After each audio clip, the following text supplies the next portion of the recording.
नमस्कार साथियों, विजय क्लासेस में आप सभी का स्वागत है।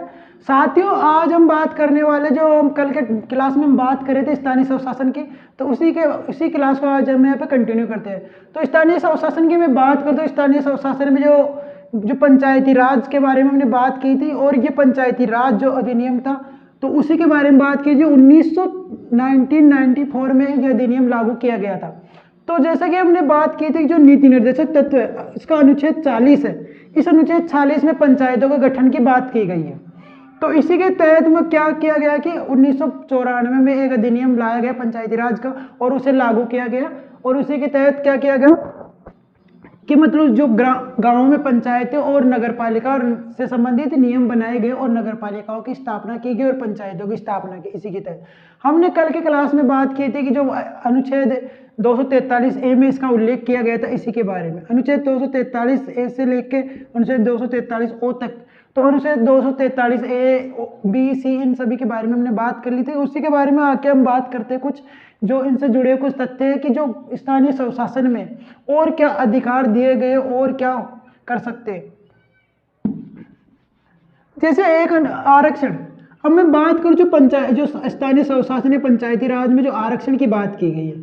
आरक्षण एक तो सीटों के आधार पर दिया जाएगा SC ST के मामले में। जैसे कि इसकी मैं बात करूं तो इसका उल्लेख किया गया अनुच्छेद 243D में। अनुच्छेद 243D, अनुच्छेद 243D या गए, तो इसकी मैं बात करूं, इसमें आरक्षण की बात की गई है। तो आरक्षण क्या है, एक मतलब जो आरक्षण की मैं बात करूं तो जो आरक्षण है ना, जो सीटों के आधार पर दिया जाएगा। और सीटें कैसे डिसाइड की जाएगी SC ST की, वहां की जनगणना, जो जनसंख्या उसके हिसाब से वहां की सीटें डिसाइड की जाएगी। तो उसी के आधार पर SC और ST को आरक्षण दिया जाता है। एक बात इसी में की गई है कि जो अरुणाचल प्रदेश है, अरुणाचल प्रदेश की मैं बात करूं तो अरुणाचल प्रदेश में SC को, क्योंकि वहां पे SC को आरक्षण नहीं दिया गया, इस अनुच्छेद के तहत ही अरुणाचल प्रदेश में SC जो कैटेगरी है उसको आरक्षण नहीं दिया गया। और SC ST को आरक्षण की बात करूं तो एक महिलाओं को भी आरक्षण की बात यहाँ पे की गई है। तो महिलाओं के आरक्षण की बात करूं तो महिलाओं के 1/3, महिलाओं को 1/3, यानी जो 4 में से 1 सीट, 3 में से 1 सीट तो महिलाओं की होना अनिवार्य है। तो इस हिसाब से महिलाओं के 1/3 सीटों पे आरक्षण दिया गया। तो आरक्षण की बात करें तो जो पंचायत स्थानीय स्वशासन में अनुच्छेद 243D में आरक्षण की बात की गई है। एक हम बात कर लेते हैं योग्यता। अब वो योग्यता की मैं बात करूं तो योग्यता की बात अनुच्छेद 243F, इसमें योग्यता की बात की गई। योग्यता क्या होनी चाहिए, एक तो उसकी आयु 21 वर्ष होनी चाहिए, ये मेन रूप से डिसाइड किया गया 21 वर्ष। मतलब जो स्थानीय स्वशासन के जो पंचायती राज अधिनियम आया था उसके तहत जो 21 वर्ष इसकी योग्यता की आयु डिसाइड की गई, वह 21 वर्ष की आयु होना अनिवार्य है। ठीक है, जो भी कैंडिडेट है, जो भी मतलब यहाँ पे पंचायती राज संस्थाओं के चुनाव में भाग लेगा निर्वाचित होने के लिए, उसकी 21 वर्ष आयु निर्धारित होना जरूरी है। लेकिन साथ में और जो अन्य जो एक्स्ट्रा, अब मैं बात करूं जो कुछ एक्स्ट्रा अगर इसको और भी योग्यता में शामिल किया गया है, तो उनमें जो राज्य विधानमंडल है, जहाँ का भी राज्य विधानमंडल है, जो भी अपने अलग अलग राज्य के हिसाब से अलग अलग विधानमंडल रहते हैं हर राज्य का, तो वो विधानमंडल डिसाइड करेगा अन्य के बारे में कि वहां की योग्यता क्या रखनी चाहिए। जैसे मैं बात करूं राजस्थान में, हम बात कर लेते हैं, क्योंकि राजस्थान के पॉलिटी के बारे में बात करें तो हम राजस्थान के संदर्भ में बात कर लेते हैं कि योग्यता क्या रह सकती है। 21 वर्ष तो मेन आयु रखी गई है। उसके साथ में क्या कहा गया कि जो भी चुनाव लड़ रहा है वो दहेज, उस पर दहेज प्रथा, जो दहेज प्रथा का जो केस लगता है वो उस पर लागू नहीं होना चाहिए। मतलब दहेज प्रथा है तो दहेज का केस उस पर लगा हुआ नहीं, अगर दहेज का केस लगा हुआ उस बंदे के, तो वो चुनाव नहीं लड़ सकता। दूसरी बात, हर घर में मतलब उस कैंडिडेट, जो भी कैंडिडेट है उसके घर में शौचालय होना अनिवार्य है, उसके घर में शौचालय होना अनिवार्य है, तभी वो चुनाव लड़ सकता है। तो ये कंडीशन राजस्थान के संदर्भ में रखिए। एक तो दहेज का मामला, उस पर मुकदमा वो नहीं चल रहा होना चाहिए, साथ में उसके घर में शौचालय रहना भी अनिवार्य। और एक राजस्थान के संदर्भ में मेन बात की गई कि नवंबर 1995 से 95 के बाद में किसी भी कैंडिडेट के दो से अधिक पुत्र नहीं होने चाहिए, 2 से अधिक मतलब 2 से अधिक बच्चे नहीं होने चाहिए, उसमें लड़का लड़की कोई भी हो सकता है। अगर एक लड़का एक लड़की है तो भी, 2 लड़कियां है तो भी, या 2 लड़के, इनसे मतलब ज़्यादा नहीं होना चाहिए। ऐसा नहीं कि भाई किसी के 2 लड़का एक लड़की है तो भाई 2 लड़के से नहीं, उसमें लड़के लड़कियां दोनों आ गई है, तो उसके हिसाब से नवंबर 1995 से पहले का हो उसके तो चल जाएगा, लेकिन उसके बाद के 2 लड़के से अधिक नहीं होना चाहिए। ये भी राजस्थान के संदर्भ में इनमें योग्यता में जोड़ा गया है।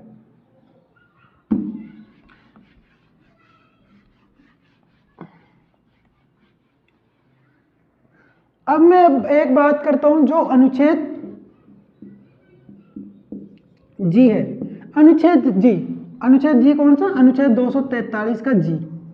इसमें क्या बात की गई है, इसमें बात की गई है कि जो इसके कार्य एंड शक्तियां, जो कार्य और शक्तियां होती है पंचायती राज संस्थाओं की, उन सभी के बारे में बात की। जो पंचायत की जो शक्तियां और कार्य के बारे में बात की, कार्य में उनको जो भी कार्य दिए गए उन सभी कार्यों के बारे में बात की गई। जैसे कि अनुसूची 11 में 29 प्रकार के कार्य बताए गए, उन सभी का उल्लेख भी इसमें किया गया है। ठीक है, अब हम पढ़ते हैं एक अनुच्छेद 243 एच। इसमें क्या है कि पंचायती राज कर निर्धारण कर सकता है, मतलब उस संस्था अपने क्षेत्र में कर निर्धारण का, मतलब उसको दिया गया कि वो कर निर्धारित भी कर सकता है, मतलब कर लगा सकता है अनुच्छेद 243 एच के तहत। अनुच्छेद 243 आई। अब मैं आई की बात करूं तो वित्त विभाग जो क्या करेगा कि जो ये क्या करेगा कि राज्य वित्त विभाग, एक राज्य वित्त विभाग का गठन करेगा पंचायती राज, क्योंकि पंचायतें हैं, जिन पंचायतों को वित्तीय सहायता देने के लिए एक राज्य वित्त आयोग के या वित्त विभाग के गठन की बात की गई है। वित्त विभाग मतलब वित्त विभाग या वित्त आयोग के गठन की बात की गई अनुच्छेद 243 आई में, और ये पंचायतों के मतलब वित्तीय सहायता कराने में सहायता करेगा। ठीक है, ये अनुच्छेद को हमने यहाँ पे पढ़ लिया, अनुच्छेद 243 आई। अनुच्छेद जो मैंने यहाँ पे उन्हीं अनुच्छेद के बारे में बात की कि जो अनुच्छेद इंपॉर्टेंट है पंचायती राज संबंधी, जहाँ से क्वेश्चन बने हैं और आने वाले क्वेश्चन, क्योंकि हम जो भी बात करें यहाँ पे पॉइंट टू पॉइंट बात करें, फैक्ट टू फैक्ट की कहाँ से क्वेश्चन आ सकता है उसी को लेकर हम बात करें। ऐसे हमें मतलब फालतू चीजें यहाँ पे पढ़ने से कोई मतलब नहीं है, क्योंकि हमें जो चीज पढ़नी है जो क्वेश्चन एग्जाम में पूछी जाती है। अगर जो चीज एग्जाम में पूछी ना जाए उसके पढ़ के क्या करना है। अगर बात करते हैं ऐसे अनुच्छेद, ऐसे हम बात करें 444 अनुच्छेद या 395 अनुच्छेद, इन सभी के इतने अनुच्छेद है, क्या इतने पूरे अनुच्छेदों को याद करना जरूरी नहीं, हमें वो अनुच्छेद पढ़ने बहुत जरूरी है। तो हम इस प्रकार जान सकते हैं कि अभी जो अनुच्छेद हमने यहाँ पे पढ़े उन संबंधित जो भी अनुच्छेद हमने पढ़े वो उन्हीं से क्वेश्चन आया हुआ है और उन्हीं के इर्द गिर्द क्वेश्चन आता है। और जो मेन इंपॉर्टेंट है कहीं ना कहीं उनसे क्वेश्चन, अगर उनसे जैसे मान लो वित्त विभाग से क्वेश्चन पूछा गया था, अनुच्छेद आई के बारे में बात की गई 243 आई, तो इस प्रकार के हम उन सभी के बारे में बात करें। तो हम बात करते हैं राजस्थान के संदर्भ में, तो राजस्थान में जो पंचायती राज है उसकी स्थापना पहली बार कैसे हुई और कहां से हुई। क्या स्वतंत्र, जब राजस्थान स्वतंत्र, भारत स्वतंत्र तो हुआ था उससे पहले भी क्या पंचायती राज थी, इसी के बारे में हम अब यहाँ पे बात करते हैं। अब राजस्थान के संदर्भ में हम मैं बात करूं, राजस्थान के संदर्भ में तो जो बीकानेर रियासत है जहाँ पे मतलब स्वतंत्र, जब भारत स्वतंत्र हुआ था उससे पहले भी यहाँ पे पंचायती राज थी। तो ये कहती जो बीकानेर रियासत है उसमें 1928 में पहली बार ग्राम पंचायत अधिनियम लाया गया था। पहली बार ग्राम पंचायत अधिनियम लाया गया था 1928 में।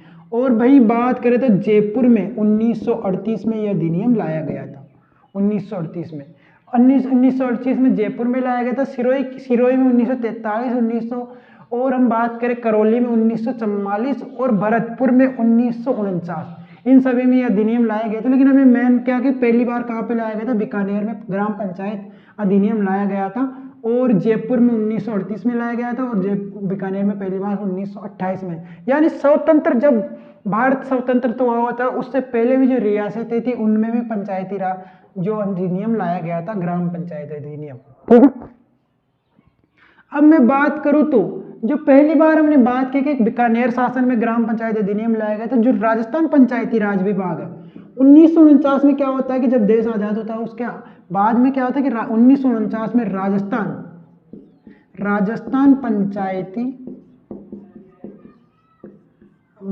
पंचायती राज विभाग की स्थापना की जाती है। कब की जाती है? 1949 में 1949 में राजस्थान पंचायती राज विभाग की स्थापना की जाती है। और इसी के बाद में क्या होता है कि 1953 में क्या होता है कि जो राजस्थान ग्राम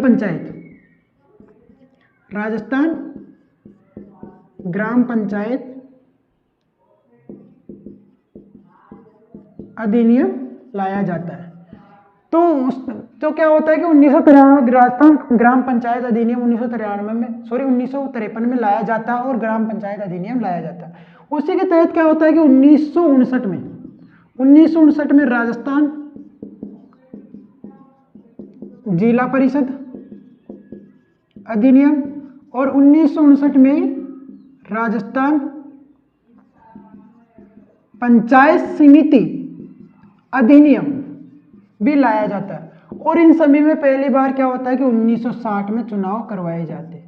इसी के तहत फिर 1960 में इन सभी के चुनाव 1960 में पहली बार होते हैं। जिसे हमने बात की थी राजस्थान के जो 1959 में पहली बार जो बगदरी गांव में 2 अक्टूबर को मतलब पंचायती की स्थापना की गई थी, उसके बारे में बात की थी। उसी के तहत क्या होगा, राजस्थान जो जिला परिषद अधिनियम और राजस्थान पंचायत समिति अधिनियम 1959 में आते हैं। और 1953 राजस्थान ग्राम पंचायत अधिनियम आ जाता है 1953 में। और राजस्थान पंचायती राज विभाग की स्थापना 1949 में की गई थी। तो इन सनों में आपको कंफ्यूज नहीं होता है और इन सनों को थोड़ा आपको यहाँ पे ध्यान रखना है, ठीक है।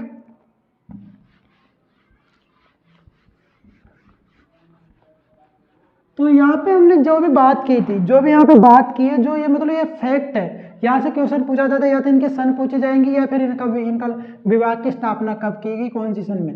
तो हम बात करें एक अनुच्छेद 64 सन 1964। जैसे हम 1960 तक की बात के लिए 1960 में चुनाव हुए, उसके बाद में 1964 में क्या होता है कि एक सादी गली समिति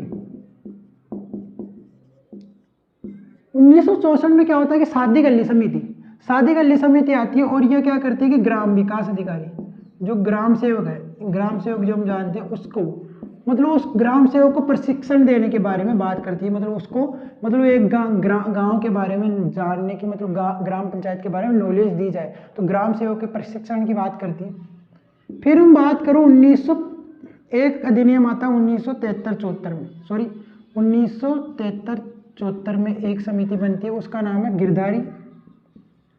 गिरधारी लाल व्यास समिति। और ये समिति क्या करती है, गिरधारी लाल व्यास समिति। अब मैं इस समिति की बात करूं तो ये क्या करती है कि जो गिरधारी लाल व्यास समिति 1974-75 में आती है। और ये क्या करती है कि जो पंचायती संस्था है, उन सभी संस्थाओं को वित्तीय सहायता देने में अपना काम करती है, ठीक है। अब मैं बात करूं 1988 में हरिलाल एक समिति आती है, हर राय एक समिति आती है। उस समिति जो 1988 की मैं बात करूं तो 1988 में क्या होता है कि जो एक समिति बनती है उसका नाम है हरलाल खर्रा ये समिति आती है। और ये समिति क्या करती है कि जो पंचायती राज जिला परिषद था उसको एक जिला परिषद में गठन करती है। जो हमने पढ़ा राजस्थान जिला परिषद अधिनियम को क्या करती है कि जिला परिषद में मतलब उसको वहां पे मिला देती है, ठीक है। तो ये कुछ समितियां थी, इन्हीं के तहत किया गया कि और क्या होता है कि फिर राजस्थान में जो पंचायती राज की जो स्थापना हुई थी, हमने उसके बारे में बात की थी। पंचायती राज जो अधिनियम था वो 23 अप्रैल 1994 को लागू होता है। 23 अप्रैल 1994 को जो पंचायती राज अधिनियम लागू होता है, इसी के तहत क्या करते हैं कि 30 दिसंबर 1996 को राजस्थान राज्य पंचायती राज जो सविस्तार नियम है, जो पंचायती राज विस्तार नियम बनाए जाते हैं 23 दिसंबर 1996 को। और इसी के तहत जो पंचायतों के चुनाव होते हैं। अब हम बात कर लेते हैं जो पंचायत स्तर के हमने बात की थी, जो हम राजस्थान के बारे में बात करें तो राजस्थान में तीन स्तर पे पंचायत होती है, ग्राम पंचायत, ग्राम समिति और जिला परिषद। तो उनके बारे में बात कर लेते हैं। सबसे पहले हम बात करते हैं ग्राम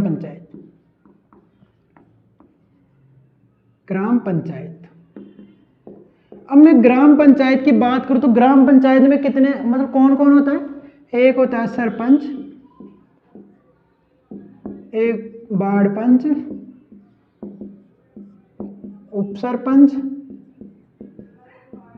और जो अधिकारी, जो मतलब क्या होता है कि जो अधिकारी होता है, मतलब यहाँ पे मेन अधिकारी कौन होता है सरकार की तरफ से, ग्राम विकास अधिकारी, विकास अधिकारी, जिसको हम वीडियो के नाम से भी जानते हैं, ठीक है, वीडियो, ग्राम विकास, ये सदस्य होते हैं। इसमें क्या होता है कि सरपंच का चुनाव प्रत्यक्ष रूप से होता है, मतलब एक सरपंच का चुनाव प्रत्यक्ष रूप से होता है और वार्ड पंच का चुनाव भी प्रत्यक्ष रूप से होता है। लेकिन उप सरपंच, इस उप सरपंच को क्या होता है कि उप सरपंच को जो वार्ड पंच और सरपंच है वो सभी मिलकर इसका चुनाव करते हैं। ग्राम विकास अधिकारी तो एक प्रशासनिक अधिकारी होता है, वो तो मतलब यहाँ पे मतलब एग्जाम के जरिए आता है, तो उसी के बारे में तो क्या, तो ये जो पंचायत में जो सरपंच होता है उसका प्रत्यक्ष रूप से जनता के द्वारा इसका चुनाव किया जाता है, जनता इसका चुनाव करती है, और वार्ड पंच का भी जनता के द्वारा ही चुनाव किया जाता है, हर वार्ड पंच का चुनाव किया जाता है, हर वार्ड अलग अलग वार्ड होते हैं, तो उप सरपंच को क्या करते हैं वार्ड पंचों के द्वारा चुना जाता है, और सरपंच भी इसमें वोट करता है। सरपंच के वोट को 2 माना जाता है, एक नहीं 2 वोट माना जाता है सरपंच के, ये भी थोड़ा ध्यान रखना। अब ग्राम पंचायत का गठन कैसे होता है, हर 3000 की जनसंख्या, जहाँ पे 3000 की जनसंख्या वहाँ पे ग्राम पंचायत का गठन हो जाता है, और जो ग्राम पंचायत है वो बनती है तो हर 3000 की जनसंख्या पे बनती है, और वहाँ पे टोटल कितने वार्ड होते हैं, 9 वार्ड, 9 वार्ड वहाँ पे होते हैं हर 3000 पे। अगर मान लो कहीं पे 1000 जनसंख्या एक्स्ट्रा है तो उस पर 2 वार्ड बढ़ा दिए जाते हैं। अगर मान लो कहीं की जनसंख्या 4000 से ऊपर है तो वहाँ पे 11 वार्ड हो जाएगी, थोड़ा आपको ध्यान रखना है, ठीक है। तो ये वार्ड को जो मेंबर होता है, वार्ड का जो मुखिया होता है वो वार्ड पंच होता है, जिसका चुनाव भी प्रत्यक्ष रूप से होता है, और जो पूरी ग्राम पंचायत उसमें सरपंच होता है मेन, ठीक है। और ग्राम जो सरपंच है, ये सरपंच क्या करता है कि जो अपना जो भी वार्ड पंच सरपंच वगैरह जो भी अपना जो इस्तीफा देना चाहे तो ये इस्तीफा किसको दे सकते हैं, जो एक होता है वीडियो, एक ये वीडियो और ये वीडियो अलग अलग है। इस वीडियो की बात करूँ तो ब्लॉक डेवलपमेंट ऑफिसर यानी खंड विकास अधिकारी, और ये होता है ग्राम विकास, तो खंड पे जो पंचायत समिति के स्तर पर रहता है उसको ये अपना इस्तीफा दे सकते हैं, ठीक है। अगर हम बात करें तो इनको अविश्वास प्रस्ताव के द्वारा उठाया भी जा सकता है, सरपंच और उप सरपंच को अविश्वास प्रस्ताव लाने के लिए क्या होता है कि अविश्वास प्रस्ताव 1/3, अविश्वास प्रस्ताव कब लाया जाता है, 1/3 सदस्य के द्वारा लाया जाता है, ठीक है। और इस पंचायत की मैं बात करूं तो ये पंचायत की जो बैठक है हर महीने में 15 दिन में एक बैठक होना अनिवार्य है, ठीक है। तो ये ग्राम पंचायत की बात है। अब हम आगे बात करते हैं जो पंचायत समिति है। पंचायत समिति,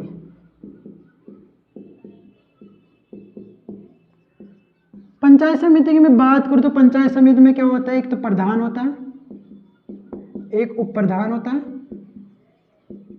और सदस्य होते हैं, और इसमें कुछ पदेन सदस्य भी होते हैं।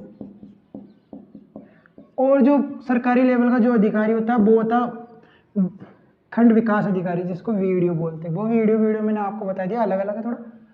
तो प्रधान और उप प्रधान इनका चुनाव अप्रत्यक्ष रूप से होता है। अप्रत्यक्ष मतलब इनको जनता नहीं चुनती, जनता इनके सदस्यों को चुनती है, और इन्हीं सदस्यों में से प्रधान और उप प्रधान चुने जाते हैं। इन सदस्यों के द्वारा इन्हीं सदस्यों में से प्रधान उप प्रधान चुने जाते हैं, मतलब, ठीक है। तो ये इन्हीं में से कोई खड़ा होता है फिर प्रधान उप प्रधान के लिए, और वो चुने जाते हैं, ये अप्रत्यक्ष रूप से चुने जाते हैं, ठीक है। जो सदस्य और उप प्रधान है वो अपना जो देते हैं। तो अब मैं बात करूं जो पदेन सदस्य में बात करूं तो लोकसभा सदस्य और साथ में उसी क्षेत्र के लोकसभा सदस्य और विधायक, ये सभी इसमें होते हैं। तो पंचायत समिति की मैं बात करूं जिसका गठन कहाँ पे किया जाता है, जहाँ पे 1 लाख की जनसंख्या पर 15 वार्ड किए जाते हैं। अगर 15,000 की जनसंख्या अधिक है तो इस स्थिति में 2 वार्ड बढ़ा दिए जाते हैं, ठीक है। 15,000 जनसंख्या अगर अधिक है तो 2 वार्ड बढ़ा दिए जाते हैं। 1 लाख की जनसंख्या में 15 वार्ड यहाँ पे किए जाते हैं। और एक जो यहाँ पे इसको इनके प्रधान और प्रधान को उठाने का विस्तार प्रस्ताव वो सरपंच की बात है, सरपंच में हमने जाना। और 1/3 सदस्यों की जो बैठक है उसमें 1/3 सदस्य होना अनिवार्य है, जो कोरम प्रति किसी भी बैठक। और बैठक की बात करते हैं 1 महीने में 1 बार बैठक अनिवार्य है, 1 महीने में 1 बार बैठक अनिवार्य है। और इसका जो अधिकारी होता है वो होता है वीडियो, ठीक है। अब हम आगे बात करते हैं जिला परिषद।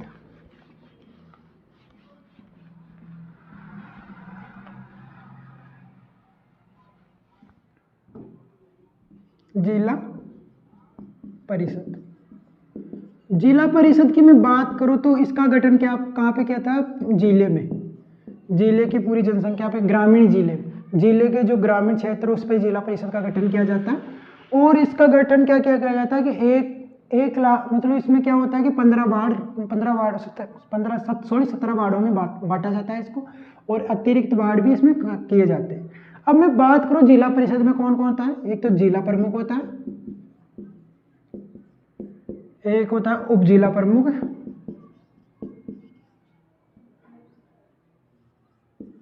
और सदस्य और पदेन सदस्य, और एक होता है सीईओ, ये मुख्य कार्यकारी अधिकारी होता है। ठीक है, जिला प्रमुख और उप जिला प्रमुख का भी उसी जैसे पंचायत समिति में कैसे चुनाव होता है, इन सदस्यों के द्वारा ही चुनाव किया जाता है, उसी प्रकार सदस्यों में से चुनाव किया जाता है। पदेन सदस्य की मैं बात करूँ तो लोकसभा विधानसभा के सदस्य और सरपंच जो भी पंचायत समिति उन सभी के सदस्य, साथ में अगर कोई राज्यसभा का उस क्षेत्र का कोई सदस्य और उसका मतदाता सूची में नाम है वहाँ क्षेत्र में, तो वो भी उसके पदेन सदस्यों में शामिल होता है। ठीक है, तो सीईओ इसका मेन अधिकारी होता है। जिला प्रमुख और उप जिला प्रमुख के चुनाव भी अप्रत्यक्ष रूप से होते हैं, और ये सभी अपना जो संभागीय आयुक्त होता है उसको अपना मतलब इस्तीफा दे सकते हैं, और इनको पद से हटाने की जो बात की गई वो भी सरपंच के बात, जैसे हमने सरपंच में जाना उसी प्रकार से पद से हटाया जाता है। तो ये थी पंचायत समिति। तो हमने जैसे राजस्थान में पंचायती समिति के बारे में, हमें पंचायत समिति जो पंचायती राज है, जो पहले अब जिला प्रमुख पंचायत समिति, उसके बाद में पंचायत ग्राम पंचायत, इन सभी के बारे में बात की। तो जो राजस्थान में पंचायत समिति से बात की, अब आगे जो पंचायती राज में हम बात करते हैं, तो जो नगर पालिका वाला पार्ट है, जो शहरों में नगर पालिका है और नगर परिषद, नगर निगम, इन सभी के बारे में हम कल की क्लास में बात करेंगे। आज की क्लास में फिलहाल इतना ही, और अगर आपको क्लास पसंद आए तो प्लीज़ इस क्लास को ज़्यादा से ज़्यादा लाइक कीजिए, ज़्यादा से ज़्यादा शेयर कीजिए, और हमारे चैनल पर बने रहने के लिए इस चैनल को सब्सक्राइब जरूर कर लीजिएगा। धन्यवाद।